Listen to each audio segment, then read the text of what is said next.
obrigada a todos que estão aqui. Até para mim, até diferente, de repente, assim, do meio do corre-corre da gestão pública, parar um pouco e pensar no que falar, né? Mas é sempre um bom exercício, é sempre uma boa estratégia, né?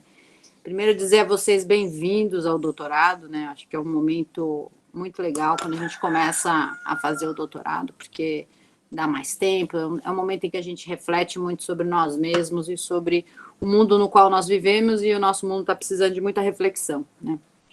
Então, acho que quem aí embarcou nessa trajetória de fazer um doutorado, agora o desafio talvez tenha mudado um pouco o curso das coisas. Então, o que eu pensei, né, de falar com vocês? Primeiro que, até ouvindo o Everaldo me apresentar, né, é a terceira vez que eu estou no governo do Estado. Eu gosto da gestão pública, eu gosto do pique da gestão pública, eu gosto dos desafios que a gestão pública traz. Então, é a minha terceira vez, espero que a última, apesar de gostar, porque, por outro lado, esse período da gestão pública minha, que começou em 2019, quando eu assumi a secretaria, tem sido muito duro, muito, muito duro. Os tempos são duros, o governo é duro, né? E você tentar estar numa posição, numa perspectiva de segurar, né, as coisas, não é nem de fazer mais, é de não deixar a boiada passar, né? Quer dizer, o quanto que isso é difícil, não é fácil, não é uma coisa fácil, assim, a gente sai das nossas bolhas e tem que lidar com pessoas que são muito diferentes da gente, tem que lidar, no meu caso, em especial, lidar com os muitos generais. Eu não estava acostumada a lidar com general, acho que eu nunca tinha lidado com general até vir esse governo, né? E é uma outra lógica, é um outro jeito, é um outro mundo mesmo. Mas isso, por outro lado, assim, ajuda muito a gente refletir sobre o papel que a ciência tem na gestão pública, né? E mais especificamente, ajuda a gente pensar de que maneira o nosso treino como cientista e como acadêmico pode colaborar e deve colaborar com a gestão pública, né? Everaldo, eu mandei para você um slidezinho só por Zap, se você puder colocar, porque eu estou com a minha internet. Sim. Eu sempre tenho medo de pôr a minha internet, a apresentação, porque como você, só para dizer, né, eu nasci em São Paulo, moro aqui no Amazonas há 16 anos já. Hoje eu estou de home office numa pequena cidade no interior do estado, que chama Novo Airão. O Eliseu conhece aqui a casa, e o que tem sido ótimo, porque é uma casa na frente do Rio Negro. Então, eu estou falando para vocês, eu olho pela porta aqui, eu vejo o Rio Negro. Então, é sempre algo que é interessante, né? Você poder passar um período desses discutindo a Amazônia, na Amazônia quase bem profunda. O que eu fiz, né? Essa semana eu tinha essa conversa com vocês, e amanhã eu vou apresentar uma palestra num seminário da Columbia University que chama Rethinking Society and Nature. É à 13h, horário de Manaus, então aí é às 2h, está passando pelo YouTube, quem quiser assistir, e vai ser uma mesa redonda sobre governança e política pública. Como eu não consigo tempo para preparar duas coisas, eu preparei essa fala, né, que eu vou fazer com vocês em cima da mesma fala, um pouco diferentinha, que eu vou fazer amanhã com eles, né? E para mim é muito importante ouvir a reação de vocês, que de certa forma eu já estou me preparando para amanhã, né? É sempre bom. Um seminário de doutorado, eu acho que isso que é o gostoso, é que eu falo com os meus alunos, assim, nós somos pesquisadores, todos nós, então para mim é muito importante falar, olha, talvez acentuar mais isso, talvez fazer mais isso, porque assim a gente vai crescendo junto. Um pouco, como está em inglês, porque amanhã vai ser em inglês, então está em inglês, mas eu vou falar em português. A ideia da provocação geral, né, e do título que eu mandei para o Everaldo foi como que a gente constrói, né, política pública a partir de narrativas, né, narrativas que tenham conteúdos científicos, né? Quer dizer, que tenham conteúdos acadêmicos. O entendimento de que como que narrativas estratégicas, né, ajudam a gente a construir políticas públicas inclusivas, né? Por que isso começou? Em 2019, quando eu assumi a secretaria, né, e aí todos vocês sabem, foi um momento muito difícil, porque foi o começo do governo Bolsonaro, estava tudo muito numa incógnita, tinha um discurso muito forte, muito predominante contra a ciência, né, contra, no caso da Amazônia, né, a conservação da floresta, contra as políticas ambientais. Então, eu me via em situações assim de ter que e aí quando eu assumi a secretaria de Ciência, Tecnologia e Inovação, eu também acabei ganhando de brinde a secretaria de mineração, né? Então vocês imaginam o que é você chegar e falar assim, né? Tipo, fodeu, desculpe a palavra, mas era essa que eu pensava o tempo todo. Falei, meu Deus do céu, o que eu vou fazer agora com uma secretaria de mineração no governo do Amazonas, com uma pressão enorme de abrir mineração em terra indígena, com os garimpeiros assim na porta, e como que eu vou fazer para poder pelo menos segurar essa conversa, levá-la para um outro patamar, né? Muita discussão, né? E hoje a retórica é muito forte sobre empreendedorismo, sobre bioeconomia. Como é que você entra nesse discurso com a cabeça crítica que a gente tem da academia, mas abrindo espaço para o diálogo? Né? Acho que é isso que é dos desafios mais interessantes quando a gente está pensando em política pública, quando a gente está do outro lado da cadeira, que é gestão, mas a gente já teve do outro lado da cadeira, que é a crítica à gestão. Como é que a gente faz as coisas se conversarem? E aí, com isso, eu falei assim, olha, eu não sei trabalhar sem narrativa. Né? Eu preciso ter uma construção teórica na minha cabeça e que essa construção teórica me parametrize e me dê direcionamentos claros, né?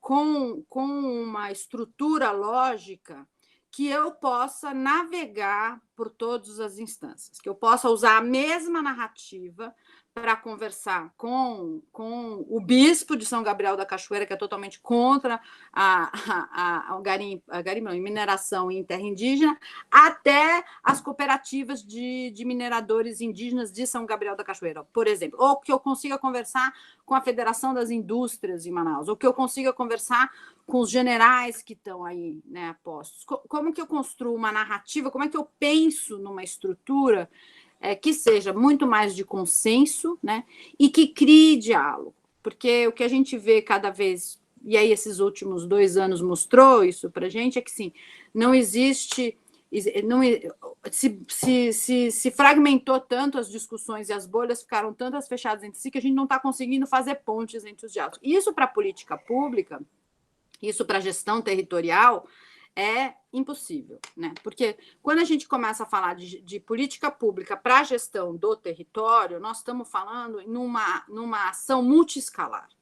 Porque, ao mesmo tempo, você tem que lidar com coisas do tipo zoneamento econômico ecológico, que é uma escala, até aquela escala do miúdo, daquele sujeito que está ali na base. Então, como é que a gente faz essas pontes? Então, com isso, a gente criou uma narrativa, né, de desenvolvimento econômico inclusivo e sustentável, que a gente chamou, na época, em 2019, de Biópolis Amazonas. Por que a gente chamou de Biópolis Amazonas? Porque eu comecei a estudar, porque é isso que a gente sabe fazer, né? Se eu soubesse fazer outra coisa, eu faria, mas eu só sei estudar bem. Então, eu comecei a estudar no mundo o que estava acontecendo em termos de posição e de papel do Estado, né? Isso para nós na geografia também é um tema que é recorrente nas nossas análises. Assim, qual é o papel do Estado? Né? E qual é o papel do Estado dentro de políticas territoriais e políticas inclusivas para a Amazônia? E aí eu acabei me deparando com o caso de Singapura. Singapura, em 2004, né? O Estado de Singapura é um desenho bem complexo de articulação de Estado e iniciativa privada, mas, conclusão, eles formaram uma coisa que chama Biópolis Singapura, que é uma área dentro de Singapura em que eles fomentaram, como Estado, a produção de insumos médico-hospitalares. Né? Isso em 2004, quando não tinha nada. em Singapura nessa área industrial. Hoje, Singapura é um dos maiores produtores de insumos e tecnologias médico-hospitalares. E se vocês olham o Biópolis Singapura, uma hora vocês dêem uma olhada, é um lugar super interessante, super verde, cheio de arte. Então tem um aspecto de política de desenvolvimento econômico de exportação, incluído com um aspecto de reforma urbana e incremento urbano. Tem um papel claro do Estado, então o Estado tem sim um papel, e tem uma ação do Estado junto com a política pública. Tem vários problemas, como tudo, né? Tem toda uma questão relacionada com a maneira com a qual o setor imobiliário lidou com o solo, etc. Crítica tem um monte, mas eu gostei da ideia na época. E tendo gostado da ideia dessa história de Biópolis Singapura, eu falei, por que a gente precisa construir um Biópolis Amazonas? A gente precisa construir uma proposta de desenvolvimento econômico e social que a gente possa... Espera um minutinho. Não, tem que avisar que eu estou dando, não pode agora fazer barulho. E aí a gente construiu essa narrativa de política econômica, mas aí para você construir uma narrativa é que nem fazer um texto acadêmico. Na minha cabeça, óbvio, né? É isso que dá por uma acadêmica dentro da gestão pública. Ela começa a construir, né? Então, o que eu comecei a fazer? Eu preciso de premissas. Quais são as minhas premissas de desenvolvimento econômico? Né? Quais são as minhas premissas? Eu falei assim, bom, eu tenho duas premissas, eu parti de duas premissas. A primeira premissa foi de que a gente acredita, né, que a Amazônia tem um potencial para melhorar a vida da humanidade. Isso é muito importante, porque quando a gente fala em melhorar a vida da humanidade, a gente está fazendo um salto na retórica de desenvolvimento econômico local, em que muito se fala, vamos fazer isso para abastecer Manaus, vamos fazer piscicultura para Manaus, vamos fazer não sei o que lá para São Paulo. E aí você não percebe que você, na verdade, você pode trabalhar numa outra escala, que é numa escala mais global, né? Como que a gente pode melhorar a vida da humanidade? Bom, primeiro por qualidade de vida, né? Aí hoje o evento, a Cúpula do Clima, começa assim, né? Começa falando sobre a importância, né, local para se atingir um bem maior universal, né? Então, a floresta tem uma questão de regulação do clima. A floresta também tem um potencial enorme de novas descobertas. A floresta tem um potencial enorme de pensar alimentação, tem água. Então, a gente começou a ver uma dessas coisas. Mas, e aí isso foi super importante, a gente falou assim, olha, mas isso não basta. Porque não basta, localmente, você fazer uma política de desenvolvimento econômico e territorial que não seja uma política que não diminua as desigualdades socioterritoriais no Amazonas. O Amazonas é um dos estados mais comprometidos em termos de seus indicadores socioespaciais, né? Então, o Amazonas tem um aspecto muito complicado, porque tem essa questão dos indicadores, mesmo que eles tenham várias críticas, etc., a gente não consegue melhorar os nossos indicadores ao longo do tempo, né? Então, os nossos indicadores, nos últimos 30 anos, todos eles pouco melhoraram. Então, por exemplo, um indicador que eu gosto de usar, que eu acho que ele é bem impressionante, é o indicador sobre parto em menina de 10 a 14 anos. Eu não estou nem falando, não é gravidez, é parto em menina de 10 a 14 anos. Desde 1991, a gente não diminuiu as nossas taxas no Amazonas. O Brasil todo diminuiu, a região norte toda diminuiu, o Amazonas não diminuiu. Então, alguma coisa está errada, né? Então, esse tipo de ideia, eu não posso pensar numa política de desenvolvimento econômico e territorial se eu não resolver, pelo menos não encaminhar, ou pelo menos não ter como premissa a diminuição das desigualdades socioterritoriais. Então, o que a gente trouxe? A gente trouxe para dentro do governo, já nesse momento, a ONU, pelo PNUD, pelo Programa das Nações Unidas para o Desenvolvimento, que tem uma proposição da Agenda 2030 muito interessante, que é não deixar ninguém para trás. Né? Então, não deixar ninguém para trás. Então, tudo que a gente faz, eu sempre lembro... Aí, foi até engraçado, porque até um dia o governador falou assim para mim, falou, aquela tua frase, não deixar ninguém para trás. Eu falei para ele, não é minha frase, não é minha. É uma política da ONU não deixar ninguém para trás. E a gente só está assumindo dentro do governo do Estado. Por que isso é importante? Porque a gente conseguiu convencer, então, não deixar ninguém para trás. Duas coisas. Né? Ninguém no Amazonas é muita gente, porque antes da Covid, a gente já tinha 50% da população abaixo da linha da pobreza. Isso dá mais ou menos 2 milhões e tantos habitantes. Não quer dizer que os outros 50% estavam muito bem, não, eles não estavam. Aqui é talvez um dos estados com maior desigualdade de renda e de riqueza que tem no país. Um dos, com certeza. A região norte, como um todo, é. Então, a gente tem uma pobreza. Mas a pobreza no Amazonas, ela é super complexa, apesar das pessoas acharem que não. Ela é super complexa. Primeiro, a gente tem a pobreza tal qual a gente conhece, a pobreza das periferias, das grandes cidades, das metrópoles. Tem também. Mas no Amazonas, nós temos um outro tipo de vulnerabilidade que ela é difícil. Então, por exemplo, a gente tem diferentes grupos étnicos com diferentes tempos de contato, com diferentes entradas nas redes urbanas, que fazem com que eles tenham vulnerabilidades completamente diferentes. É tudo diferente. Então, eu vou dar um exemplo da Covid, que foi muito interessante. Quem mais sofreu com a Covid na primeira onda no Amazonas foram os cocamas. Os cocamas é uma população indígena do Alto Solimões, tem uma história super interessante, não vou entrar porque eu posso ficar horas falando sobre isso, mas a conclusão é, eles não têm terra indígena, eles se diluíram ao longo da rede urbana do Alto Solimões e eles foram os que mais foram mais contaminados, foram os que mais morreram, não tiveram atendimento prioritário porque eles não são aldeados, eles têm... Entendeu? Então, os cocamas são um mundo, né? E junto com os cocamas no Alto Solimões, você vai ter os ticuna, que tem 3, 4 terras indígenas, e ali do lado você vai ter o Vale do Javari, no qual nós temos pelo menos 22 grupos pouco contactados de populações indígenas. Totalmente diferente um do outro. A gente não pode deixar nenhum deles atrás, mas cada política de não deixar para trás é diferente. Esse é outro. E a mesma coisa vale para as populações ribeirinhas. Elas têm formas de inserção no mundo moderno que as diferenciam. Mas mais que isso, o Amazonas virou rota de processos migratórios empobrecidos. Então, desde o tempo dos haitianos até agora, recentemente, os venezuelanos, o Amazonas virou um estado de passagem. Isso é outro tipo de pobreza, né?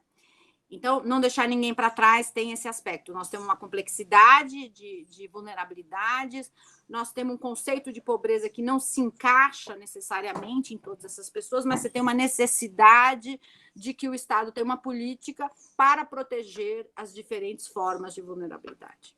E depois também no Amazonas, quando a gente fala para trás é muito lá atrás, né?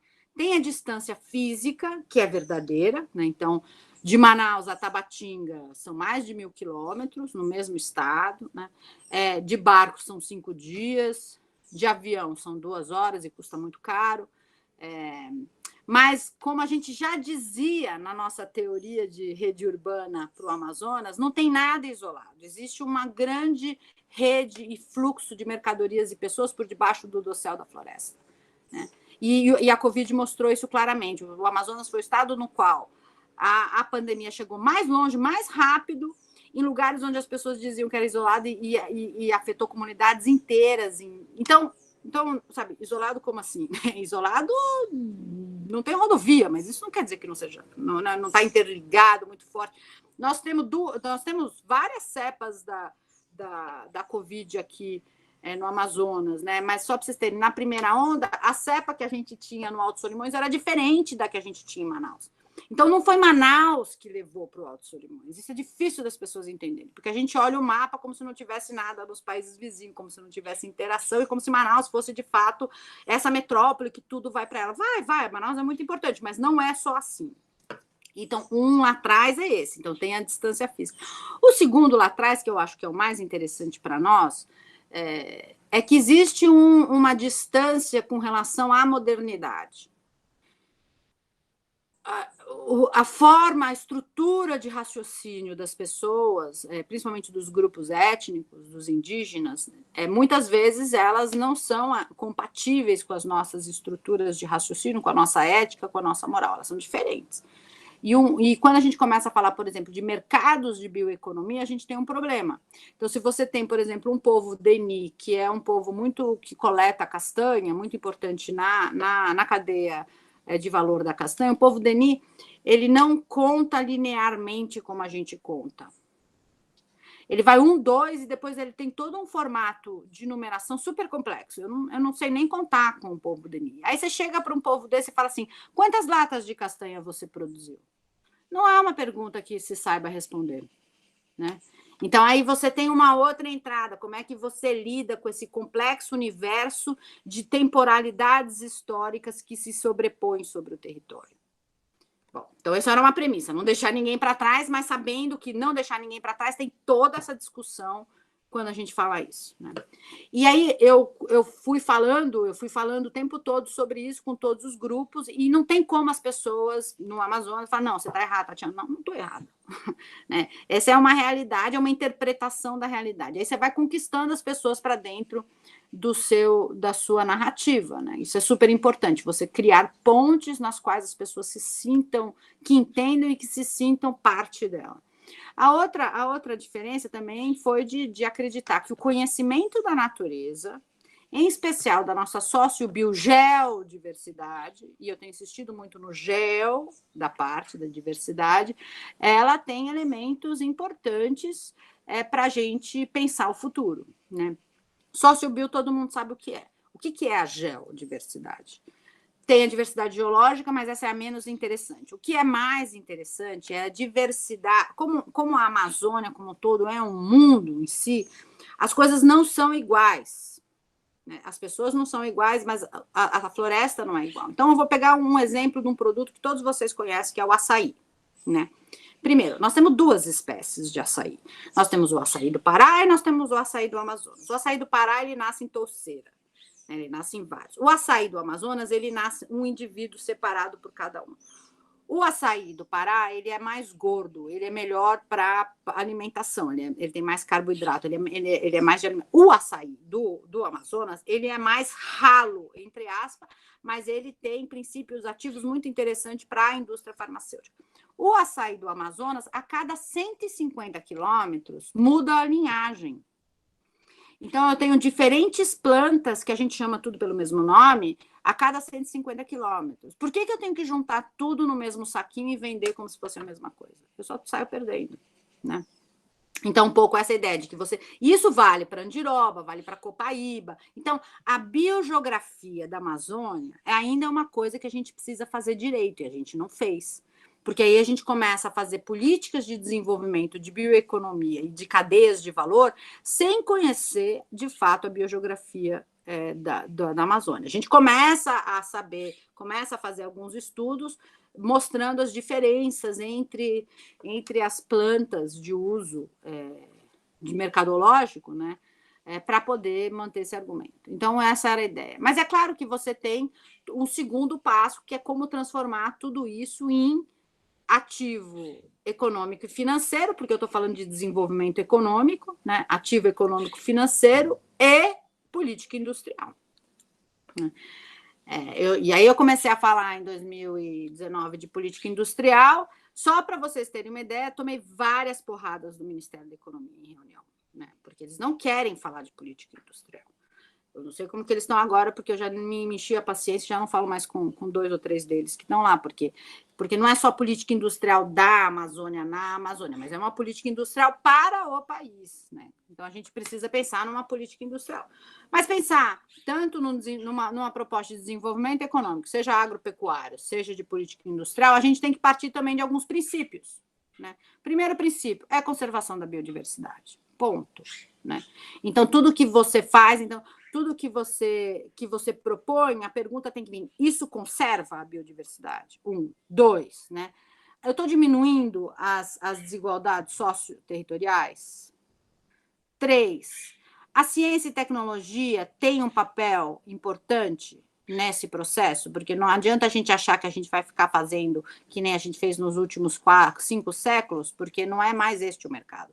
O investimento em o que chamam de capital humano, né, nas pessoas, hoje é a nossa maior infraestrutura, entre aspas também. Então, se a gente não entender que a gente precisa investir nas pessoas, a gente já sai perdendo anos a fio em termos de desenvolvimento econômico. E aí, sim, é o papel estratégico da ciência, tecnologia e inovação.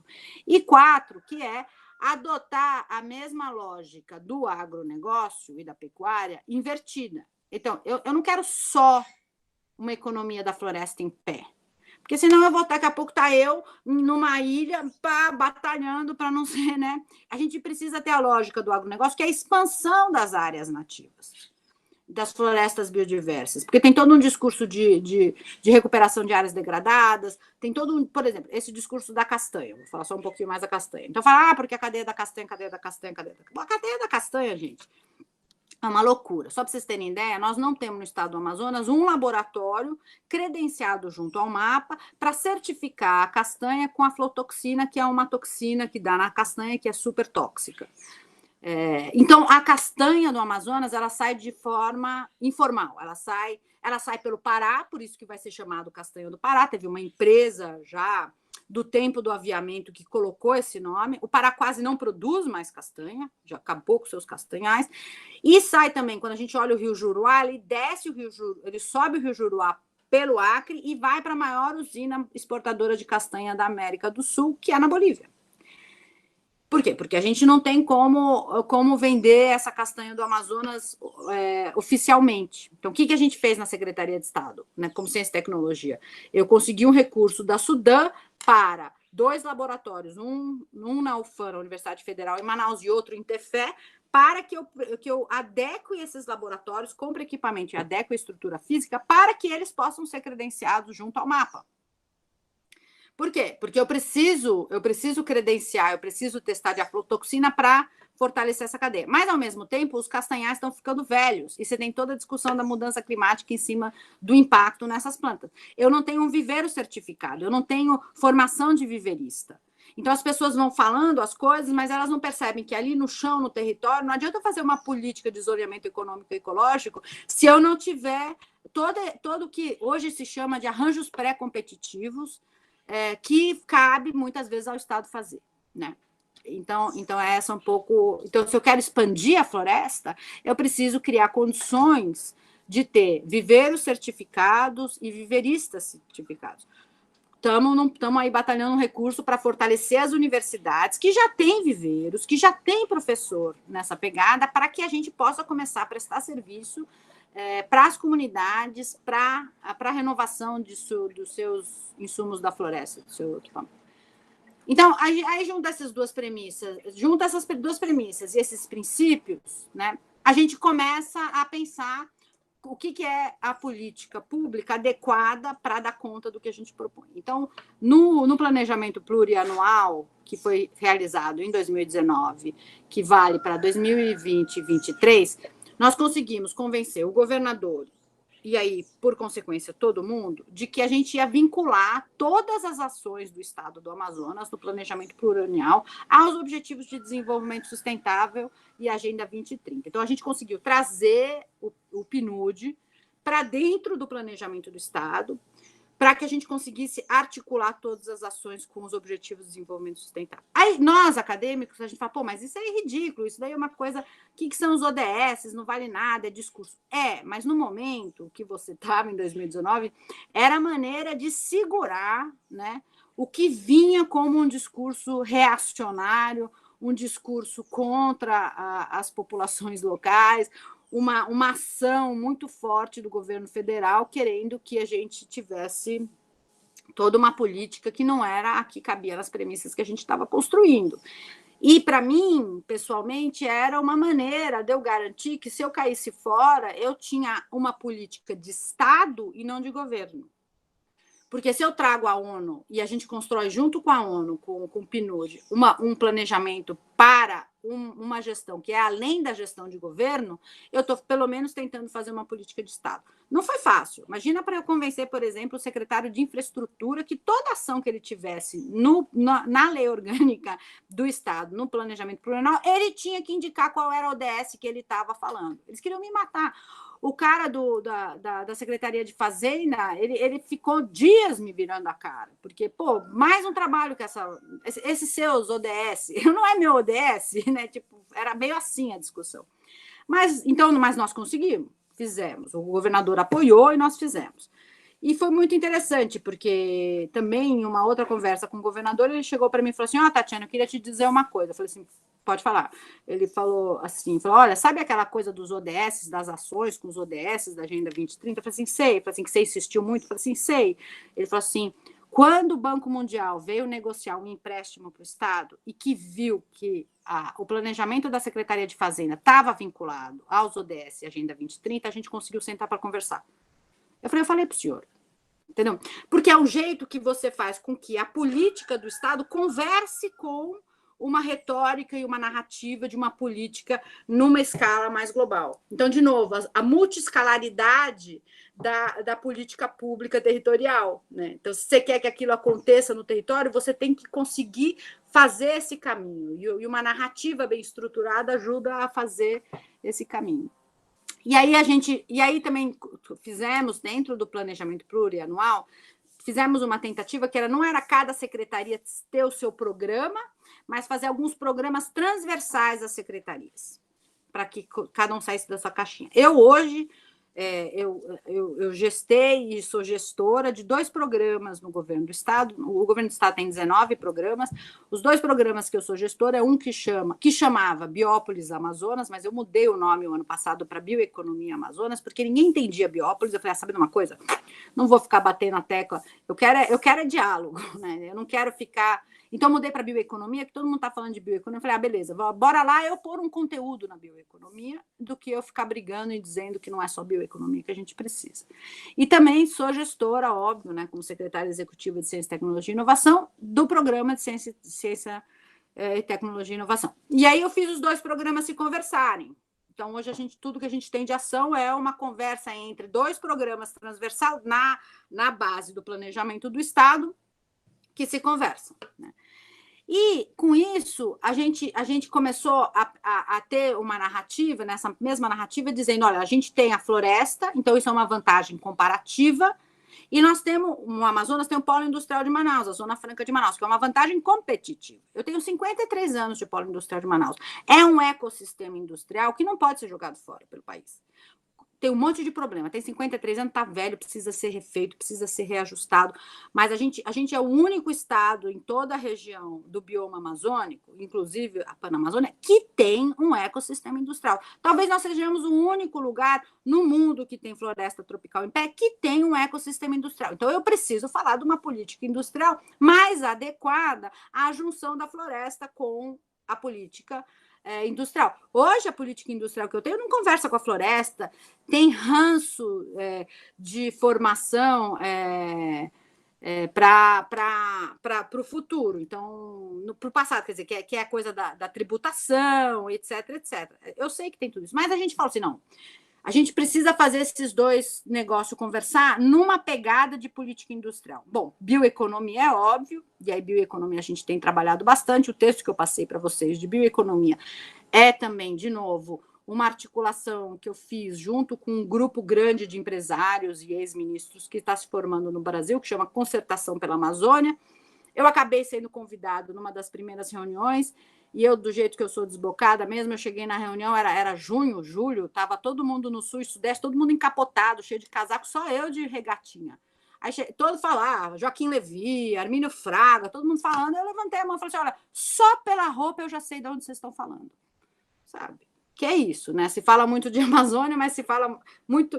Não se tem as pessoas que estão na Amazônia dizendo, não é bem assim, não é tão fácil quanto você está achando, né? E aí eu comecei a ter uma participação mais ativa, a gente fez, e eu tenho muita pressão no Estado para desenvolver os mercados de bioeconomia, seja lá o que isso for. E aí a gente, dentro do grupo da concertação, fez um grupo de trabalho sobre bioeconomia, e nesse grupo de trabalho nós construímos uma noção, né, um conceito operacional de bioeconomia. Né, que a gente, acadêmico, a gente constrói conceitos, noções e tal. Eu, nessa junção academia-gestão pública, eu precisava de um conceito operacional, eu precisava de uma definição de bioeconomia que me ajudasse a tomar a decisão operacional na base de construção de política pública para a bioeconomia no caso. E a gente construiu um conceito de bioeconomia que tem 3 escalas relacionadas a a régua de maturidade comparativa a mercado que cada escala de bioeconomia tem. Então, se você pega a bioeconomia tradicional, né, que a gente chama de tradicional, a bioeconomia da sociobiodiversidade, eu estou falando daquela bioeconomia que está ainda muito relacionada com os povos da floresta, os povos indígenas, as cadeias de valor. Essa bioeconomia tem toda uma lógica diferente, que tem todo um cuidado diferente que a gente precisa ter ao tratá-la, né? A segunda escala de bioeconomia é o que a gente chama de bioeconomia florestal, que está muito mais relacionado já a esses SAFs, sistemas agroflorestais, já é uma bioeconomia já inserida no mercado, mas com uma pegada muito forte de século XX e não século XXI. E a terceira é o que a gente chama de bioeconomia de commodities, que me gerou os maiores problemas, porque aí as pessoas muito ambientalistas falavam assim, não, mas não pode considerar gado, soja, milho como bioeconomia na Amazônia. Eu falei assim, não é que eu posso ou não posso, ela está na Amazônia, eu preciso dar conta disso. Então, eu preciso trazer esses caras para perto, eu preciso trazer a Associação Brasileira da Agropecuária para conversar. A gente precisa conversar com o fundo da JBS, eu preciso conversar com a Marfrig, eu preciso conversar com os caras. Então, eles precisam entender que eles são bioeconomia e que a gente precisa fazer esse diálogo entre as três bioeconomias. Isso é um lado da bioeconomia de commodities e também na bioeconomia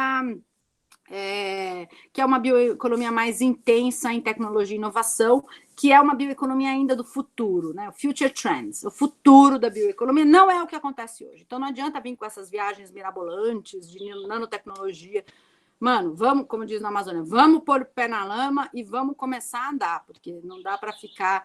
Não tem uma solução Deus ex machina, né? Não tem. Ela é uma solução que vem do chão. E aí a gente tem tentado trabalhar, né? Eu estou organizando junto com eles um fórum de inovação e investimento em bioeconomia para pensar as diferentes formas de investimento, pensando numa taxonomia de investimento em bioeconomia, com uma régua de maturidade das cadeias produtivas e tentando pensar sinergias entre os diversos campos, né? Então, uma sinergia muito interessante é entre a pecuária e a floresta. Tem alguns exemplos que funcionam. A França hoje está fazendo queijo, dando flores ao gado. Então, tem possibilidades de transformação. A outra ligação importante entre a Amazônia e o polo industrial é o que a gente chama de biotic. A biotecnologia da informação e da comunicação, né? O que quer dizer biotic aqui? Como a gente tem um polo industrial de Manaus bem estabelecido, a gente tem um exemplo que vale um estudo de sociologia da ciência, que é o nosso Instituto de Computação da Universidade Federal do Amazonas.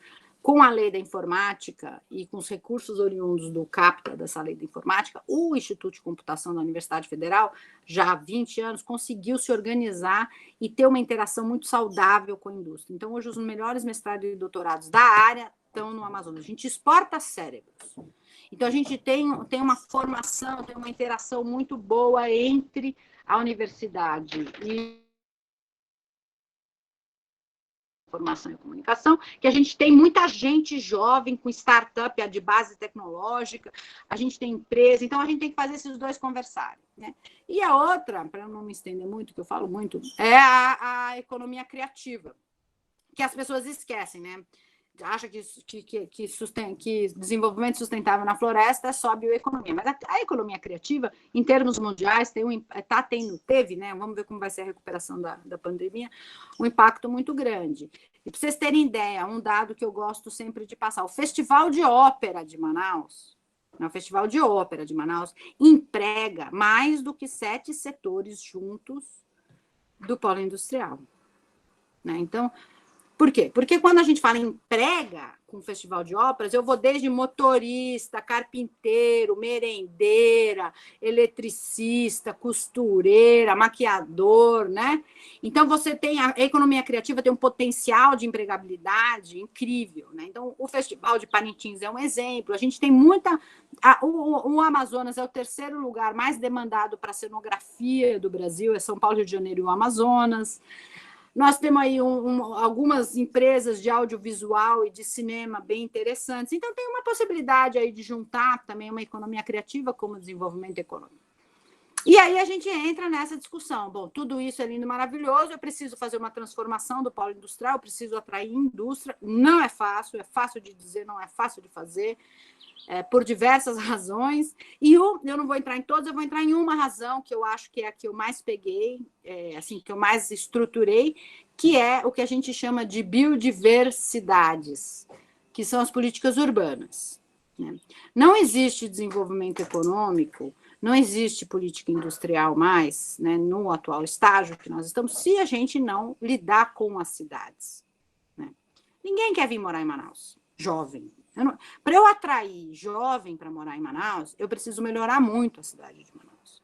Para eu conseguir interiorizar e fazer um trabalho importante em termos de produção, né, no interior e tal, eu preciso melhorar as cidades.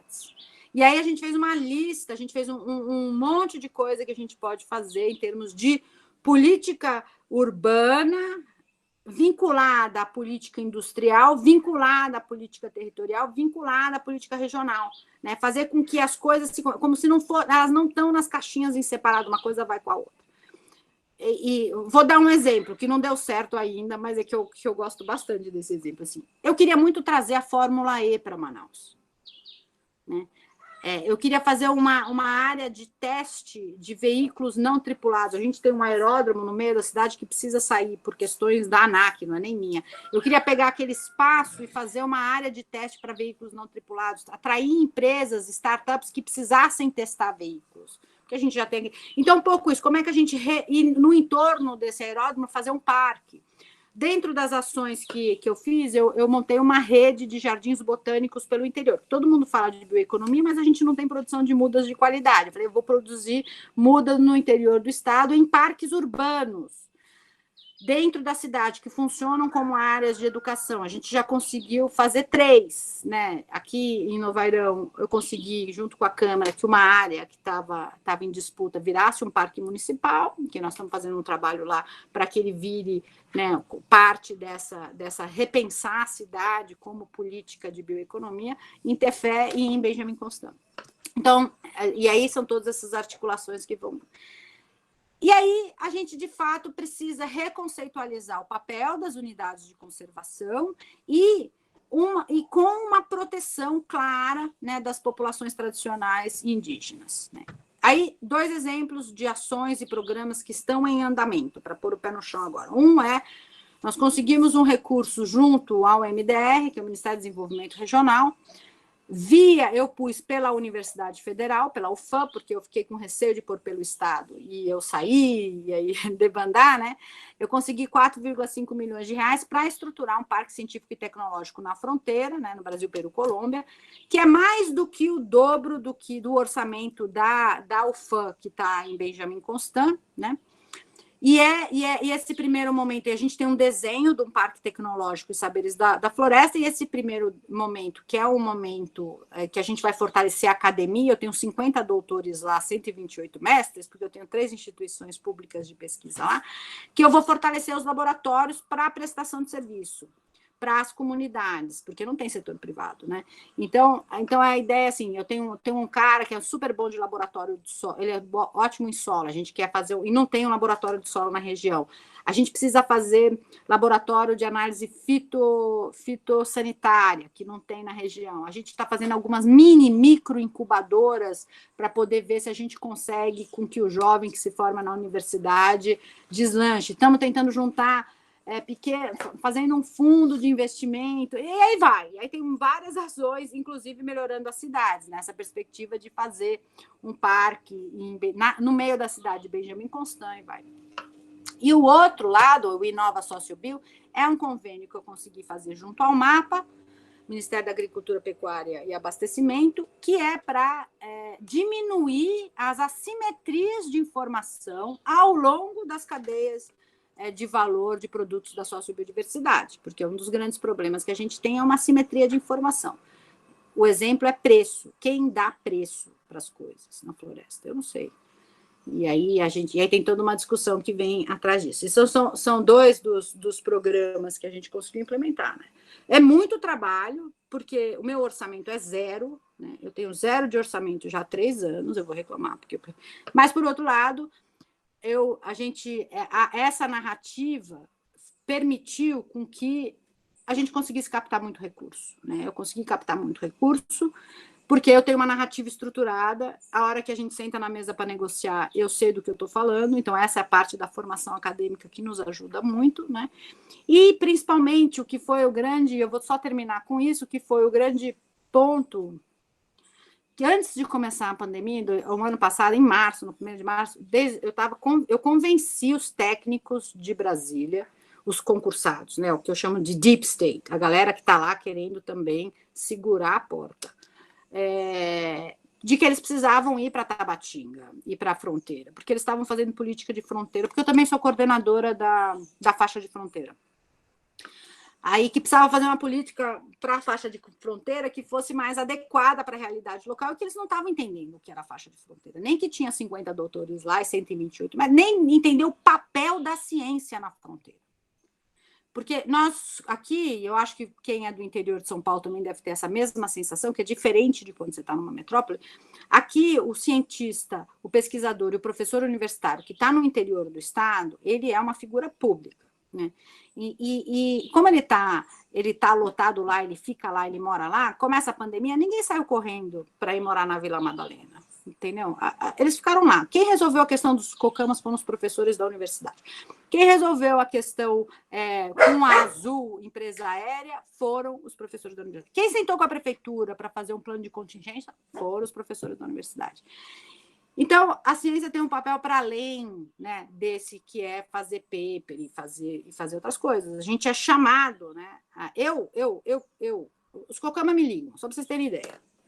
Às vezes eu estava tendo uma disputa de terra em Atalaia, um dia eu recebo uma ligação à noite do cacique pedindo ajuda, eu que não tenho nada a ver com isso. Eu falo para ele, mas cacique, eu não sou nem da Federação do Índio, eu não sou FUNAI, eu não sou nada. Eu falo, não, mas eles falam, a gente sabe que a senhora vai ajudar. E eu vou, né? O que eu vou fazer? Eu vou ajudar.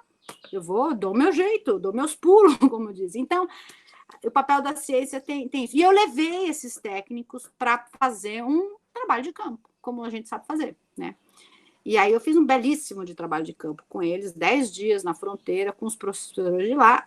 Não vinha recurso nenhum para o Amazonas, aí eu consegui esses 4,5 milhões, mais 2 milhões do mapa, mais uma entrada no Ministério da Economia que eu não estava conseguindo, mais 1,5 milhão da Sudam para o projeto das universidades. Pronto, né? Quer dizer, você leva as pessoas para conhecer a realidade, e é isso que a geografia tem de mais interessante. Por mais que você seja, que eu sou economista, etc., a geografia ter essa pegada, né, de que eu preciso conhecer com os pés o que eu estou falando, né, acho que ajuda muito na hora que você vai estruturar toda uma conceitualização, porque você tem essa capacidade de construir conceitos que tenham conteúdos muito verdadeiros, porque você já foi lá, você conhece lá, você sabe do que você está falando.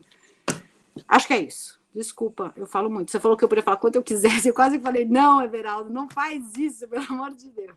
Então, agora eu vou ouvir. Fantástico, não. Você poderia ficar falando mais 1 hora aí que a gente estaria aqui atento, com o olho aberto, te escutando, Tatiana. Mas vai ser muito bom a gente poder gerar um diálogo, ouvir os nossos alunos também, perguntas. Já tem uma aí do William, mas assim, sem nenhuma pretensão de síntese, mas me chamaram muito a atenção 2 pontos, ou 3, que você falou, dentre vários, né?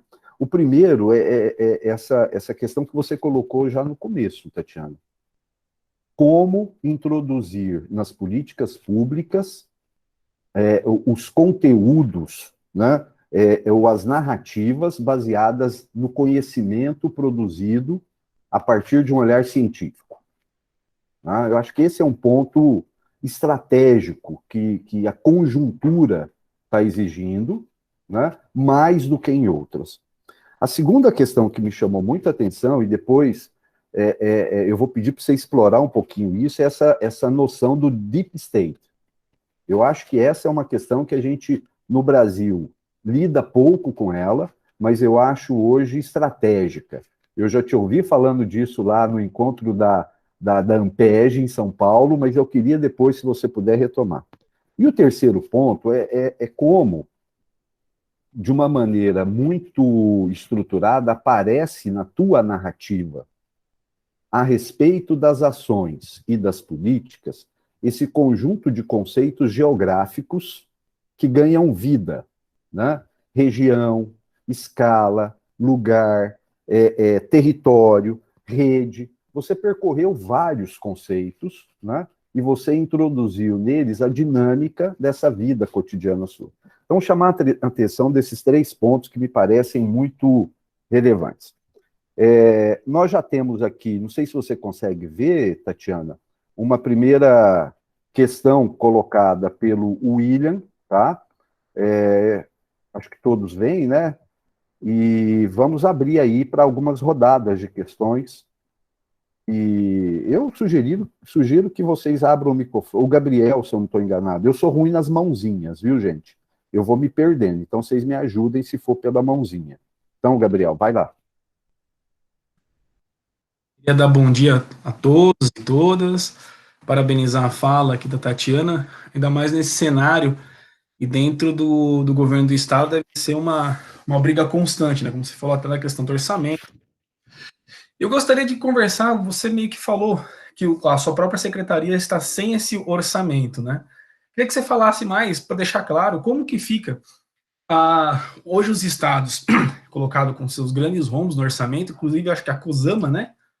A empresa de saneamento aí do Amazonas, ela está dentro do programa de privatização, com uma justificativa também desde o governo Temer, né, para poder sanear, entre aspas, essa questão fiscal. Queria que você trabalhasse um pouco isso, para a gente poder entender como que é essa dinâmica, até para uma possibilidade de atuação na política aí, né? E parabenizar esse conflito constante que tem aí, que você tenta proporcionar as narrativas dentro da política pública, né, dos povos. E só para finalizar, como que dentro desse processo de orçamento, a gente pode colocar os movimentos sociais aí que estão na Amazônia, né? A gente tem alguns elementos da Via Campesina ainda aí, o MAB, eu acho que, se não me fale, o MST também, né? Enfim, mais essa questão do orçamento, a participação popular e como que isso pode se dar nessa instância do Estado. Obrigado e bom dia a todos e todas, bom vê-los aqui. Obrigado, Gabriel. A Samarane se inscreveu? Bom dia, gente, bom dia a todas e todos. Primeiro, parabenizar a professora Tatiana, concordo com o Everaldo, eu acho que eu poderia ficar ouvindo a senhora umas 2 horas, assim, foi muito instigante a fala e essa aproximação mesmo, né, entre academia e gestão, que por hora, às vezes, acha que a gente na academia tem que só criticar a gestão, né, e como que se dá esse desafio na sua cabeça, então achei muito boa a sua fala. Bom, minha pergunta, professora, é que eu conheço outros textos seus, assim, e tem um conceito, desculpa, que a senhora trabalha que eu acho fantástico, que são o conceito de cidades de responsabilidade territorial. E ao longo da sua fala, você elencou citou, né, um monte de cidade, assim, que infelizmente eu não conheço, e eu queria te perguntar, assim, nessa direção das políticas urbanas, que você bem ressaltou a importância delas, né, no contexto amazônico, e a importância mesmo da gente pensar que o Amazonas não é a centralidade só de Manaus, por causa da rede urbana, como que essas cidades de responsabilidade territorial vão se encaixando dentro desse contexto de política urbana e dentro dessa perspectiva multiescalar mesmo que a senhora traz, né? De todas essas políticas que vão se imbricando em algum ponto. Obrigada. Beleza, obrigado, Samarane. Bom, a Eline também colocou aí, Tatiana, uma questão, né, que a partir do podcast que ela ouviu, que a gente tinha enviado o link. Vou passar a palavra para você e a gente vai fazendo por rodadas, tá, pessoal? E aí vocês vão se inscrevendo. Com você, Tatiana. Tá, então eu vou obrigada aí, Everaldo, William, Gabriel, Samarane. Vou falar um pouco de tudo junto. Primeiro com essa questão do Deep State, né? Isso foi para mim, pessoalmente, foi uma grande descoberta em 2019, quando estava o governo federal sendo totalmente com um discurso muito agressivo, né, muito forte para uma direção em que a gente não concorda, né, e encontrar, né, nas reuniões, nas conversas, um outro olhar, um outro pessoal que você começa a falar, opa, peraí, né? Esse pessoal está aí tudo de concurso público e são excelentes, são servidores públicos de primeira, assim. E aí eu falei assim, não, essa galera aí dá para trabalhar, né? Dá para trabalhar, vamos se articular, vamos conversar, vamos fazer uma política que dê para fazer, vamos segurar. E aí, com isso, acabei tendo uma rede de articulação de servidores, né, dos diversos ministérios, muito corretos, muito comprometidos com o país, que estavam na mesma situação que todos nós. Então, a gente começou a construir possibilidades de trabalho junto, e é interessante porque, e aí já um pouco falando a questão do orçamento, né? Apesar do hoje o discurso, por causa da pandemia, da importância da ciência, tecnologia e inovação, na real, ninguém dá a menor bola, né? Tanto que o orçamento é zero. Ninguém dá a menor bola. É lindo no discurso, mas na real, assim... E para mim isso acabou sendo um trunfo, porque ninguém nunca muito olhava para o que eu estava fazendo. Nunca ninguém muito olha o que eu estou fazendo. Então isso me dá uma carta branca de agir, né, pelas entranhas, como eu digo para o meu pessoal. Vamos pelas entranhas, vamos entrar, ninguém muito está percebendo, a gente não está fazendo nada que dê voto, a gente não está... E isso permitiu com que a gente conseguisse construir várias políticas muito legais. Essa com o mapa foi fantástica, porque o Deep State do mapa ligou para mim e falou assim, eu consegui 2 milhões de reais, mas tem que ser para amanhã o projeto, Tatiana, senão os caras vão levar embora. Eu falei, pá, já, e a gente fez um projeto junto. Quando foi aprovado, ele pulava na cadeira, eu pulava na cadeira, que a gente não acreditava nunca que um projeto do mapa com uma Secretaria de Ciência, Tecnologia e Inovação sobre diminuição de assimetrias ao longo da cadeia fosse ser aprovado, né? Isso era uma coisa assim... Mas, e aí a gente foi conseguindo fazer as coisas. Então, eu acho que o Deep State tem um papel e terá um papel fundamental para essa nossa política federal e econômica para os próximos anos, se eles conseguirem sobreviver, porque também tem esse outro lado, né? Tem muita gente que está caindo fora, tem gente que está desistindo, muda muito de lugar, é muita pressão, né? Vide o que aconteceu hoje, essa semana, com o superintendente da Polícia Federal no Amazonas, né, que foi nosso aluno de doutorado no PPG Casa. Então, ele foi aluno de doutorado. Então, é um servidor público de carreira que fez um doutorado sobre o tema, ele sabe do que ele está falando, né?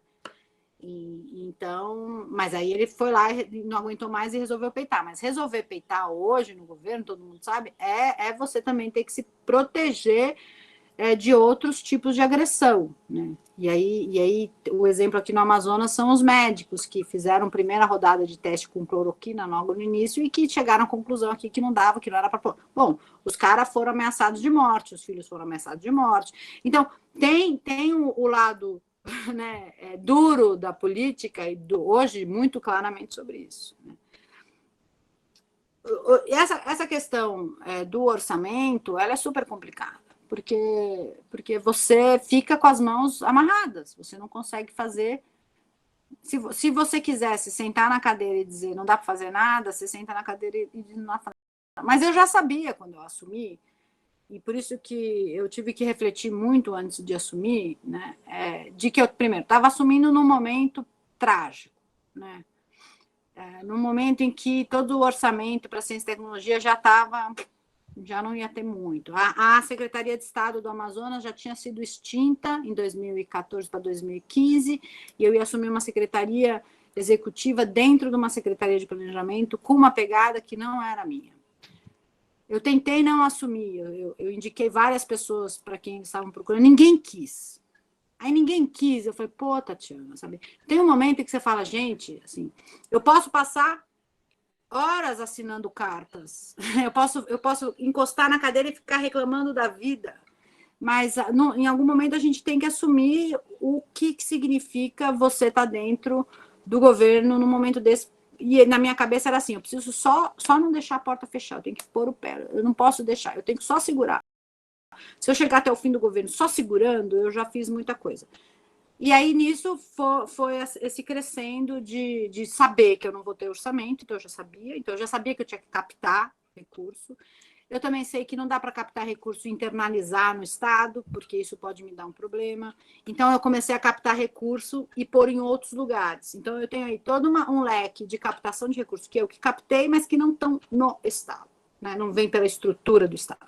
Mas aí eu firmo uma parceria, né, no qual o Estado tem um papel de gestor, de cogestão, né, e aí um pouco respondendo a questão dos movimentos também, com quem está na base. Eu resolvi que tudo que eu faria... Ixi, minha internet. Não, mas tá bom. Voltou. Tudo que eu faria numa pegada que a gente chama da hélice quíntupla. Então, o que é a hélice quíntupla? Qualquer painel que eu faço, qualquer discussão que eu faço, qualquer política que eu faço, eu sempre incluo as organizações de base, a sociedade civil organizada, isso ainda é uma hélice, e o terceiro setor, né? Eu incluo o governo, os diversos setores do governo, porque nem a gente se conversa no Estado, eu incluo sempre alguém do governo federal, alguém dos governos municipais, incluo os diversos setores privados, tanto locais, né, como regionais e internacionais, eu tenho para trazer, e incluo os bancos de investimento, né, porque a gente não faz nada sem dinheiro, e eu não tenho dinheiro, então eu preciso de banco de investimento. Incluo que também tem seus deep state, que também tem suas pessoas interessantes no meio, que você acaba, que aí uma coisa puxa a outra, né? Aí você vai embora, e quando você vê, você está dentro já de uma rede paralela do que nem sempre funciona. Várias vezes já perdi, várias vezes já não consegui fazer. Não é assim, não é um mar de rosas, longe disso. E eu incluo a academia. A academia tem um papel fundamental nas reuniões, porque nós da academia, a gente tem uma coisa que é, a gente pode falar o que a gente pensa sem ser reprimido, né? Eu não posso falar tudo que eu penso, eu não posso falar. Eu tenho que lidar com as minhas palavras, eu tenho que pensar o que eu publico na internet, eu tenho que pensar o que eu falo, eu tenho que pensar num monte de coisa. Quando eu estou na academia, não, eu chego lá e falo. E que a academia, para mim, tem me salvo de situações maravilhosas. Claro que é tudo combinado antes, ninguém entra numa reunião sem articular, né? Isso aí não é fazer política. Mas você já chama a pessoa dizendo, olha, vai acontecer isso e isso, nesse painel vai ter essas pessoas, eu queria que você falasse sobre isso. Exemplo, meliponicultura, que são as abelhas nativas. Então, o governo do estado está fazendo um grande esforço para atrair uma empresa grande de apiários, de abelhas africanizadas. Porque a gente traz mel, a gente entra na cadeia do mel, essas abelhas, e blá, blá, blá, blá. Só que tem um monte de estudo, né, que diz que essas abelhas africanizadas, primeiro, elas não funcionam na floresta, elas perdem a capacidade de localização. Então, elas só vão funcionar em algumas poucas áreas de várzea. Elas vão morrer. A não ser em áreas desmatadas que não tem mais floresta, aí já não estamos falando de outra coisa. E a meliponicultura ela é essencial para a polinização de todos os produtos da floresta, né? Então, se eu quiser fazer monocultura do açaí, eu preciso ter melíponas, senão não vai rolar, porque a africanizada, a europeizada, não poliniza açaí. É a mesma coisa com cupuaçu, a mesma coisa com andiroba, etc, etc. Isso. Depois, as melíponas têm uma coisa interessantíssima, como elas não têm ferrão, elas são muito mansas, então você consegue fazer um trabalho com elas nas comunidades, do lado da casa das pessoas, e quem acaba gerando e ficando com o recurso do mel são as mulheres. Então você tem uma questão de gênero muito bacana numa política como a meliponicultura. E aí, no mesmo tempo, eu peguei o Carrefour de Dubai, porque eu falei, eu não quero para São Paulo. Que mel para São Paulo, ninguém dá valor na nada. Eu quero Dubai. Quanto custa o mel em Dubai? Aí você vai lá ver.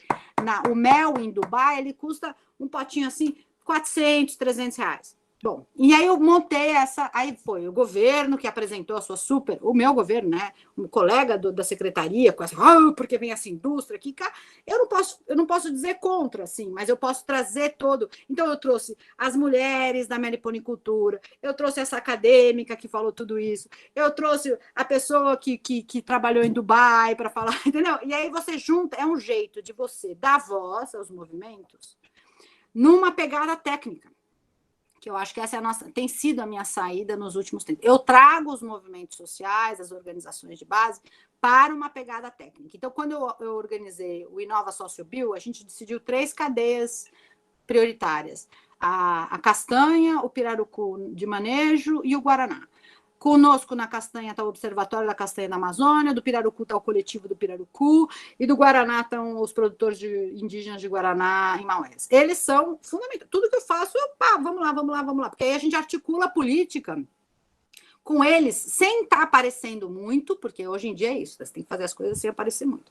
E você consegue andar um pouco com a política. E com relação aos conceitos geográficos, tal, eles ajudam a gente a entender o mundo, né? Eu ia falar o território, mas aí é muito repetitivo. Mas então, Samarani. Cidades de responsabilidade territorial. Eu tomo decisão de política hoje, né, no interior do estado, a partir do que a gente chamou de cidade de responsabilidade territorial. Porque eu sei que, se a teoria que a gente estava trabalhando estiver correta, o que eu fizer lá impacta uma micro-região muito maior. Então, eu vou trabalhar lá Tabatinga e Benjamin Constant, eu vou trabalhar ali Tefé, né? E com isso eu consigo fazer com que aquilo que eu estou agindo ali, eu consigo articular um grupo muito maior de pessoas, né? E aí é interessante porque eu não tenho dinheiro para tudo. Então, a gente iria fazer, não sei como vai ser com a pandemia, alguns cursos de capacitação nessas cidades com relação ao Inova Sociobio. E eu fiz uma reunião logo que mudou as prefeituras, com os secretários municipais de produção rural. E aí a gente dividiu os diretamente beneficiados, os indiretamente beneficiados, né? E aí a gente chamou só os diretamente beneficiados para uma primeira conversa, que a gente achou que ninguém ia se interessar. E eu comecei a receber um monte de ligação de um monte de secretário de produção. Eu falei, eu também quero participar. Vai estar em Tefé, não tem problema, eu vou até lá. Entendeu? Aí você começa a ver como os próprios, quem está nos territórios, se articula dentro deles. Assim, né? Então, isso é super interessante, de ter um entendimento da dinâmica de rede urbana, né? Outra questão, e eu abro de novo para a conversa, que tem sido muito interessante, que eu vou para esses grupos discutir bioeconomia, né? Eu já me jurei para mim mesma que eu, saindo desse governo, não vou mais entrar em governo, não vou mais falar de bioeconomia, se quiser, eu não vou nem falar mais de Amazônia. Eu vou estudar outra coisa, né, Eliseu? Eu vou fazer música, qualquer outra coisa, mas aqui já tipo, quase já está aqui. Mas enquanto eu estou aqui, né, eu tenho ido muito em grupos de bioeconomia, estou participando de escrever um texto coletivo para a ONU, do Science Panel. Bom, as pessoas falam de bioeconomia de Amazônia como se não tivesse cidade. E eu estou o tempo todo falando assim, gente, não dá para você discutir bioeconomia sem discutir as cidades. Não dá para você discutir bioeconomia sem discutir a rede urbana. E aí eles sempre me perguntam, mas o que tem a ver as cidades com bioeconomia?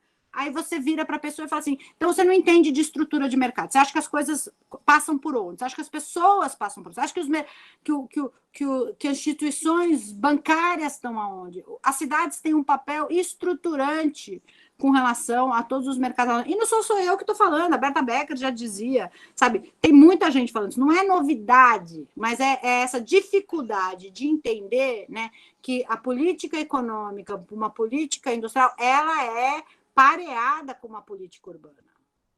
Queira ou não queira, a gente pode não assumir isso e fazer e achar que não faz, e a gente faz essas cidades bagunçadas do jeito que elas são, no sentido de inclusão da população. Quando eu falo bagunçada, eu digo assim, são cidades que não são cidades boas, né, para fazer.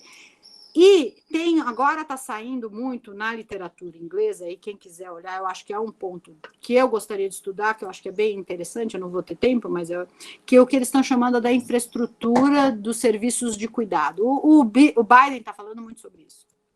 Saiu um artigo ontem ou anteontem no Valor, também sobre isso. Eu vou passar para o Everaldo, ele passa para vocês. Que é a prestação de serviço do cuidado. Isso é fantástico. Você entender de que você precisa criar uma infraestrutura de prestação de serviço de cuidado, que não é só educação, saúde, é uma outro jeito de entender infraestrutura, né? E as cidades têm um papel fundamental se a gente está pensando nessa pegada do cuidado, né? Da economia do cuidado, né? Da economia da prestação de serviço do cuidado. E como que isso difere ao longo do território e do tempo. Bom, Everaldo. Obrigado, Tatiana. Nós estamos aí o Eliseu e depois o Rubens. Bom dia mais uma vez, Tatiana. Realmente é bom conversar com você, lembrar de Novo Airão, as margens do Rio Negro, né? as anavilhanas, é sempre bom lembrar disso, né? E da velha cervejinha, que eu até já esqueci o nome, né? Bom, como? É Sarapó. Ah, é sarapó, é um peixinho daí, né? É, sarapó, muito bem. Bom, Tatiana, é o seguinte, saindo um pouco e ficando no tema Amazônia, né? Eu me lembro que algum tempo atrás houve muita notícia, assim, que me vem à memória muito esparsamente, como, por exemplo, os japoneses patenteando o princípio ativo do açaí, a Novartis muito agressiva, né, patenteando aí a flora amazônica, né, para explorar toda a potencialidade natural da área.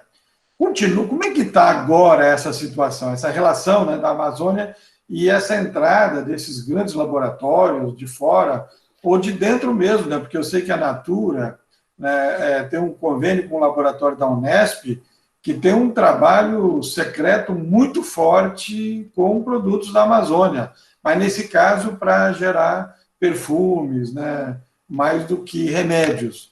Como é que está essa situação hoje? Obrigado, Eliseu. Vamos passar para o Rubens. Tá aí, Rubens. Sim, bom dia, Tatiana. Bom dia a todas e a todos. Tatiana, me parece que você foi bem certeira assim, no texto, um dos textos, né?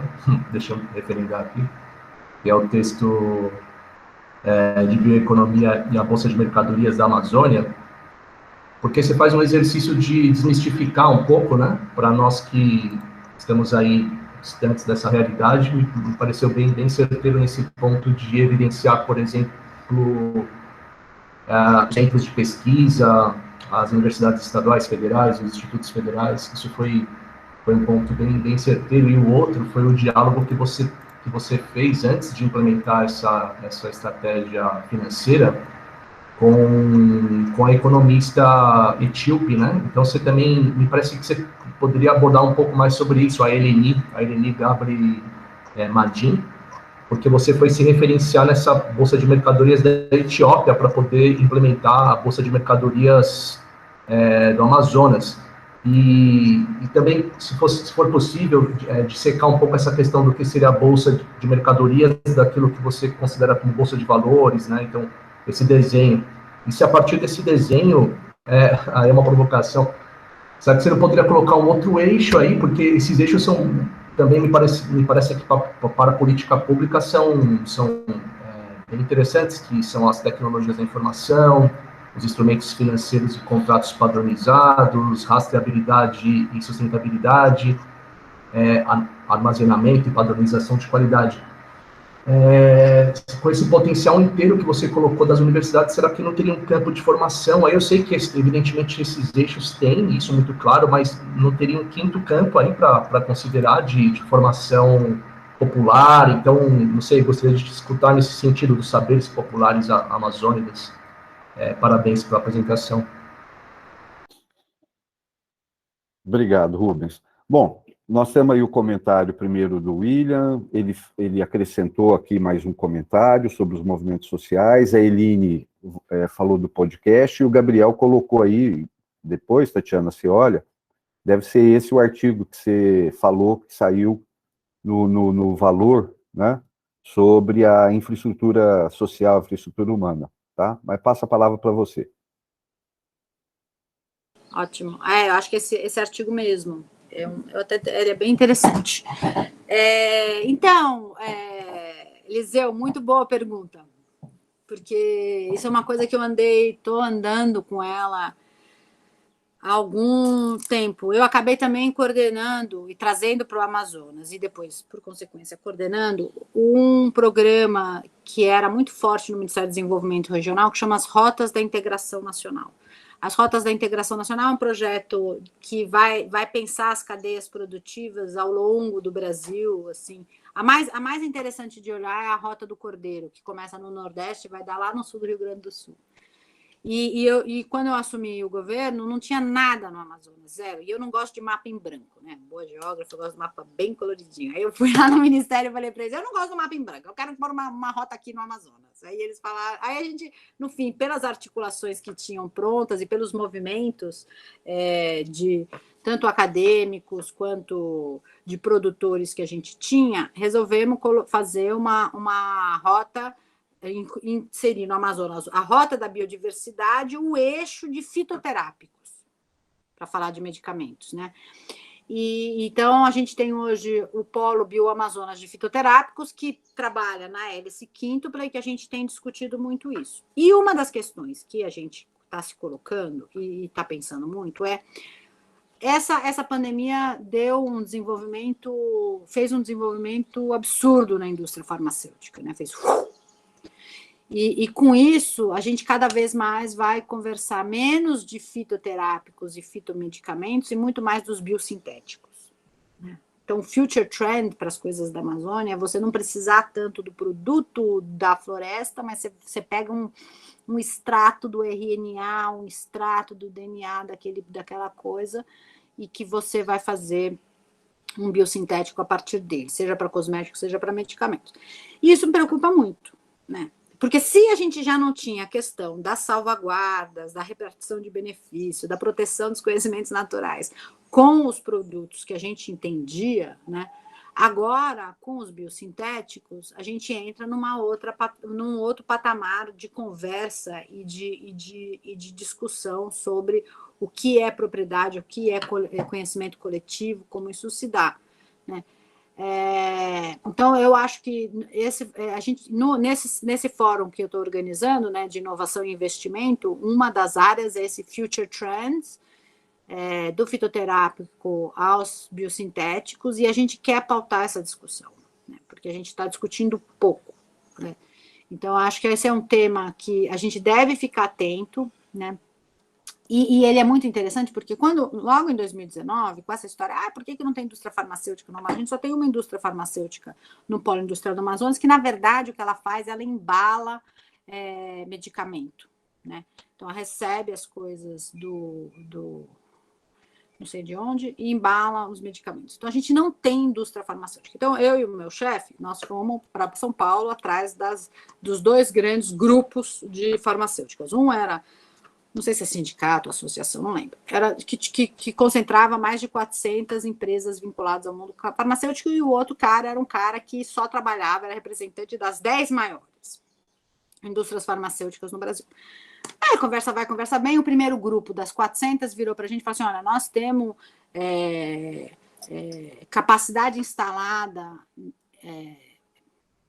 não totalmente utilizada no Brasil. Então, muito difícil a gente tirar uma empresa daqui e pôr no Amazonas. Se a gente tem ela aqui, a gente não está usando toda a capacidade instalada dela. Tá bom. O segundo, que é o cara que era mais vinculado às grandes empresas, ele deu uma resposta que eu gostei muito, né? Apesar de trágica, que foi, nós não vamos para o Amazonas. A gente só se localiza em lugares em que você tem um ecossistema de inovação bem consolidado e bem forte, que isso beneficia essa indústria farmacêutica. Indústria farmacêutica de ponta não se coloca em lugar em que você não tem universidades fortes, programas de pós-graduação fortes, laboratórios fortes. E aí a gente começa a ver como que eles se distribuem territorialmente, né? Então aí você começa a entender por que naquele trecho Campinas-São Paulo você vai ter um grupo grande de farmácia, né?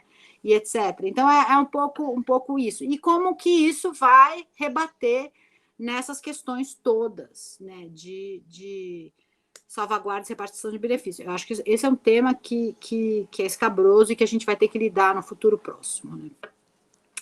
A Bolsa de Mercadorias, Rubens, que é Lyon, vários, se você começa a olhar isso, Eliseu, e plotar no mapa, você fala, é verdade. Depois que ele falou aquilo, eu falei, é verdade, né? Tipo, aí a questão da Bolsa das Mercadorias foi um exercício super interessante, né? Porque começou assim, como que funciona a cabeça de um teórico na gestão pública, né? Eu falei assim, eu adoro formação de preço. Assim, se você falasse o que você gosta de estudar de tudo, Tatiana, eu adoro estruturas de mercado, o papel, né, das diversas recursos naturais e redes urbanas e as estruturas de mercado, e eu gosto muito de entender como se forma preços de produtos da sociobiodiversidade. E aqui no Amazonas, como é que se dá o preço da andiroba? Como é que se dá o preço da copaíba? Como é que se dá o preço da castanha? Como que se forma o preço? E aí a gente sabe, né? Primeiro, você tem uma coisa que se chama persistência do aviamento. Tem um livro lindíssimo do Márcio Meira, que é um pesquisador do Museu Nacional, que chama A Persistência do Aviamento, e que vai mostrar como essa forma de mercado gera uma relação social violenta, que é verdade, né? E ele constrói toda essa discussão, como é que persiste o aviamento, que é uma forma, né, que a gente acha que só se dá no período da borracha, mas como vem antes da borracha até agora, né, nos produtos. E aí, o que acontece? A gente continua tendo a persistência do aviamento, porque como a gente não tem uma formação clara de preço, as indústrias melhores, né, ou outras que eu gostaria de atrair, o empecilho é isso, mas eu não sei de quem eu compro, eu não sei quanto é o preço. Indústrias grandes não fazem negociação 1 a 1. Eles não fazem uma negociação que depende de um intermediário. Não é a lógica é outra, né? E no Amazonas, você estava muito dependente dos aviadores ainda para todos esses produtos da floresta, né? E aí, qual é a consequência disso? Você tem um preço muito baixo pago para o extrativista, para as populações, muito baixo, e você vai ter um escalonamento quase exponencial ao longo da cadeia. E quando ele chega lá na ponta do consumidor, o consumidor paga muito caro. Então, tem um problema de escalonamento e de preço, de distribuição justa do valor ao longo da cadeia. Né? Esse é a... Aí, bom, vamos estudar. O que o mundo já fez sobre isso? Aí eu me reparei com essa história da Etiópia, que eu fiquei encantada. Eu vou confessar para vocês, eu passei 6 meses lendo tudo possível, vendo os vídeos dela, é fantástico, porque é uma história muito bonita. Ela é uma etíope, mulher, que foi fazer um doutorado em economia nessas grandes universidades americanas, e a pergunta dela, por que eu tenho um vale super produtivo e fértil na Etiópia, eu tenho fome e guerra nas outras partes da África? Então, alguma coisa está errada. E ela, como ela diz, ela sentava em cima dos fardos de grãos e discutia com os comerciantes. E aí ela acabou, deu uma história bonita, ela acabou construindo, junto com o governo e com outras iniciativas, essa bolsa de grãos da Etiópia.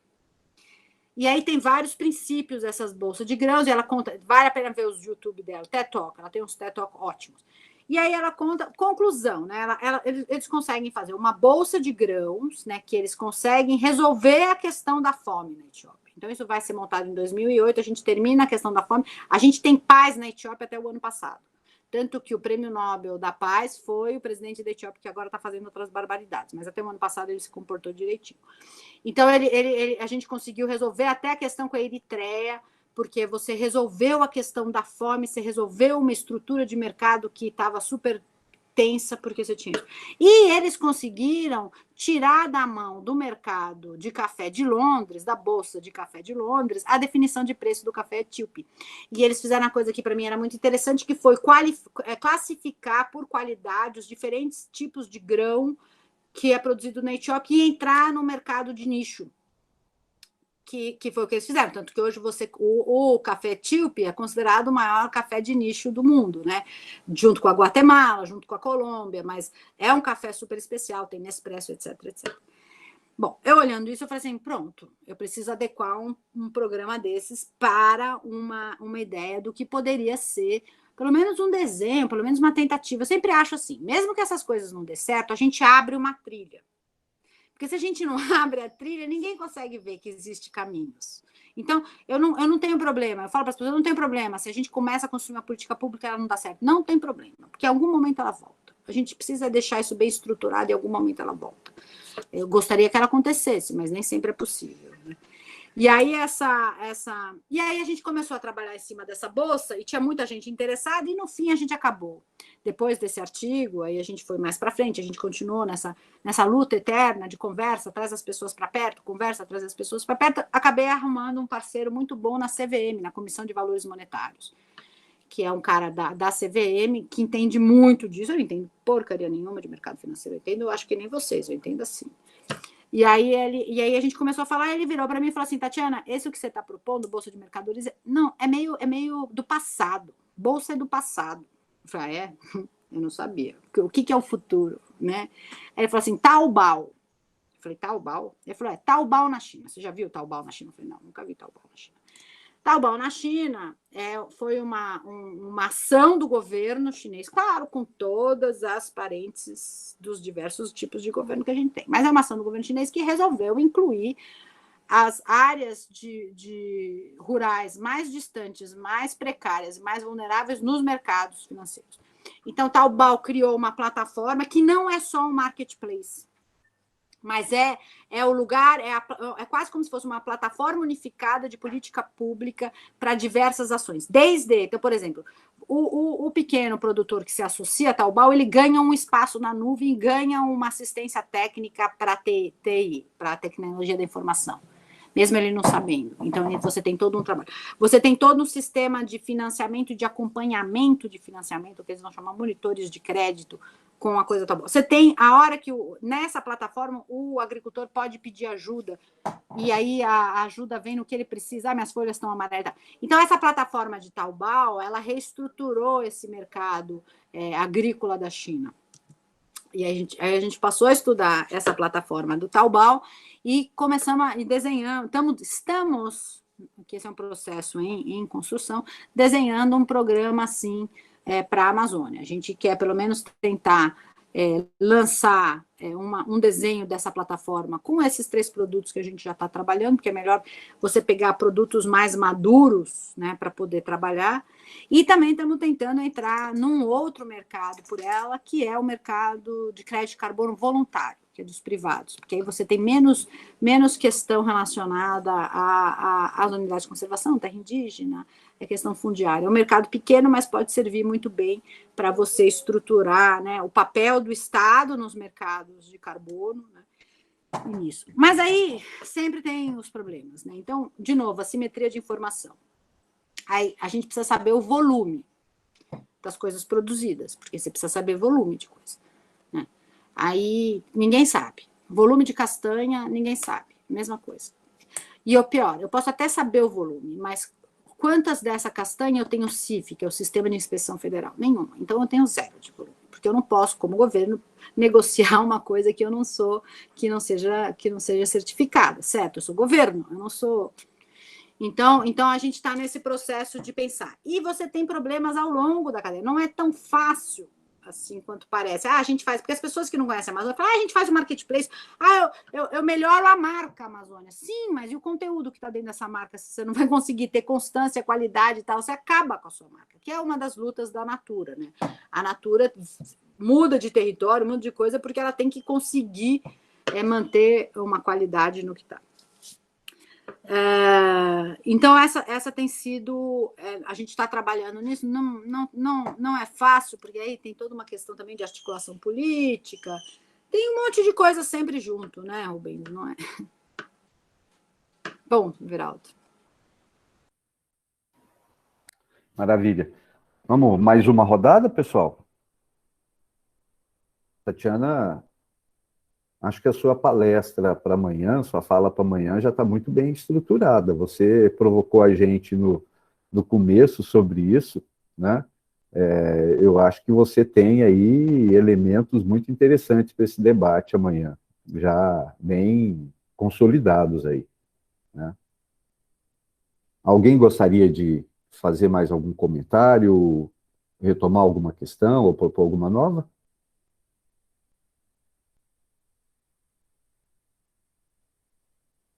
Obrigado, Eliseu. O Eliseu, nós estamos tendo, Tatiana, acho que você sabe, né? Está tendo o SINDEP, o Simpósio das Cidades Médias, que está acontecendo a partir do Chile, né? E vários de nós estamos lá. Eu, daqui um pouco, na hora que a gente terminar aqui também, eu vou dar uma passada por lá. Tem uma mesa hoje coordenada pela professora Doralice. Alguém gostaria de fazer mais alguma pergunta? Só dizer que eu fico à disposição, viu? Quem quiser, quem tiver, por exemplo, pensando num doutorado, numa linha assim, que quer entrar assim, mais focado em alguma das coisas que eu estou conversando, seja na Amazônia ou seja na Amazônia, que eu estou super à disposição, né? Eu acho que isso é uma coisa, assim, que eu não tenho problema nenhum de... Às vezes eu demoro um pouco para responder, eu vou deixar no chat o meu zap, que eu sou mais rápida em zap. Eu não consigo chegar no e-mail, parece brincadeira, né? Mas eu não consigo chegar nos e-mails. Então, eu vou deixar aqui no zap, eu vou ter que escrever aqui, peraí, deixa eu baixar isso aqui. 92, que é o meu DDD, aí é 99 100 9509. Pronto. Obrigado. Ô, Tatiana, então, antes da gente terminar, eu só gostaria de uma pequena provocaçãozinha, porque é um volume grande de questões que vocês estão lidando, com esses vários níveis do Estado, da organização. Como é que é a relação e como é que é o diálogo e a receptividade, se há, com os demais estados da federação, que necessariamente precisariam, em algum momento, participar, né? Pensando não agora o estado do Amazonas, mas pensando, né, com outro recorte, né, do bioma, das fronteiras, e como é que você está lidando com isso? Há adesão, não há adesão? Há diálogo, não há diálogo? Olha, não há diálogo comigo, né, estruturado. Eu participo do Conselho de Secretários em Tecnologia e Inovação, mas muito em paralelo. Eu tenho tentado uma articulação com os estados da região norte, mas também não tenho conseguido muito. Agora eu consegui entrar na discussão do consórcio, e aí o consórcio dos governadores da região norte, eu estou conseguindo trabalhar mais, mas não há. Isso é uma coisa muito complicada, porque a gente conhece muito pouco o que acontece dos nossos lados. Então, por exemplo, eu conheço muito pouco o que acontece no Acre, né? A gente se fala pouco, assim, pouca articulação. É uma federação que acaba sendo muito o Estado com o federal, e não entre os estados. Estou falando do lado do Amazonas e estou falando da minha pasta. Eu não sei como as demais pastas atuam nisso, mas pelo que eu vejo, não tem. Tem poucos fóruns. E também acho que a gente é muito trabalho para pouca gente, no meu caso, né? E que para você abrir um outro diálogo, você precisaria... Talvez por isso, eu acho que essa é uma das razões que é importante você ter uma secretaria de ciência e tecnologia em separado, porque aí você consegue montar uma equipe com gente focada nisso. Na Panamazônia, a gente mal consegue ações com a Panamazônia, sabe? Agora eu estou tendo uma ação com relação aos resíduos sólidos transfronteiriços, conseguir que o Ministério das Relações Exteriores estivesse presente, porque eu começo a fazer uma paradiplomacia, né? Que é ir lá, falar com o cara lá, o Al-Qaeda, volta, mas no fim eu preciso da diplomacia, porque são dois países, a gente precisa afirmar, a gente precisa estar no acordo da lei, a gente precisa firmar acordo, etc. Então é muito complicado. Não tem essa articulação. Eu acho que esse é um ponto, um dos grandes desafios aí. E a Silmara está pedindo para você falar novamente o nome do evento que você vai apresentar amanhã. Ah, tá. É um evento dentro da Columbia University, do Instituto de Estudos Latino-Americanos. Vai passar no YouTube deles. Eu não sei qual que é o link do YouTube, porque eu entro por outro mecanismo, mas eu posso dar uma olhada e passo para vocês, se vocês não acharem. Acho que se entrar no Instituto de Estudos Latino-Americanos, Latin American Study, ILAS, I-L-A-S, Columbia, deve ter um link lá, porque já foram 2 reuniões, que inclusive a passada foi muito interessante, porque eles trataram música, arte e expressões culturais, que é difícil da gente estar olhando, né? Também ficaram gravados, assim, quem gosta dessa área, vale a pena dar uma olhada aí, um trabalho sobre a fala e a não fala, é bem legal. E amanhã vai ser sobre governança, vai ser sobre governos. Não sei nem o que te dizer sobre isso, governança. Bom, tá bom. Gente, eu acho que a gente poderia, então, encerrar, né, agradecendo a Tatiana, agradecendo vocês também, claro, mas em especial a Tatiana. Acho que foi fantástico, nós temos aqui um conjunto muito legal de questões, Nós vamos disponibilizar a gravação para vocês, tá? E, Tatiana, você se incomoda se a gente disponibilizar também no canal do YouTube do programa? Não, não me incomodo, não. Tá bom. Pode falar, pode. Então tá ótimo. E é isso. Desejo um ótimo final de quinta-feira para vocês. Tatiana, Também. você ainda está aí às 10 da manhã, ainda está tempo de fazer muita reunião ainda hoje. Não, já estou atrasada para a próxima. Já estou falando, espero que eu já vou entrar. Isso. Mas é assim mesmo. Então, obrigada a todo mundo. Logo estaremos Valeu. juntos novamente. Um grande abraço, pessoal. Tatiana, um grande beijo. Um beijo para vocês também. Obrigada e estou à disposição. Obrigada, Everaldo. Tchau, tchau. Tchau.